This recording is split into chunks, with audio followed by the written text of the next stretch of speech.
méjì ló kú ikú òjijì níbi ìṣẹ̀lẹ̀ ilé tó dàwó nílùú Àbújá tí èèyàn 39 sì gba ìtọ́jú nílé ìwòsàn. ọ̀rọ̀ dìbò lo ìyà fún mi nígbà tí ilé alájà méjì kan wó lulẹ̀ nílùú Àbújá lágbègbè Lagos Crescent ní Gàkí láago 11 alẹ́ ọjọ́. èèyàn 2 ló wà láàyè nígbà tí èèyàn 39 sì wà lẹ́sẹ̀ kan ayé ẹsẹ̀ kan ọ̀run gẹ́gẹ́ bí ìjábọ̀ akọ̀ròyìn wa Bankole Alex bó ṣe jábọ̀ fún iléeṣẹ́ ìròyìn OJB Tv Yoruba.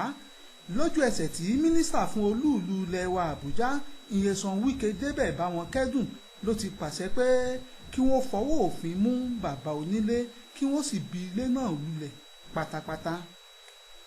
nínú àtẹ̀jáde kan tí olùrànlọ́wọ́ mínísítà tẹ́lẹ̀ fún ìlú Àbújá Muhammadu Bello fi síta pé ìjọba tó kógbá sílé ti pàṣẹ pé kí wọ́n kó àwọn olùgbé àdúgbò Lagos Crescent yìí kúrò nítorí pé ọ̀nà tí wọ́n fi kọ́ ilé wọn kò bá òfin tí ó ṣe àgbékalẹ̀ ìlú Àbújá mu àti pé gbogbo ilé tí ó wà ní agbègbè náà ni yóò di wíwó lulẹ̀ lọ́gán.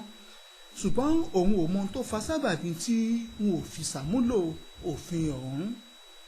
Tèmítọ́pẹ́ Lawal ló kó ìròyìn náà jọ fún iléeṣẹ́ kan ní OJB News Yorùbá nígbà tí èmi Ọlálékan Àkànjí Adémẹ́tàn ń jábọ̀ ròyìn láti iléeṣẹ́ amóhùnmáwòrán OJB TV Yorùbá.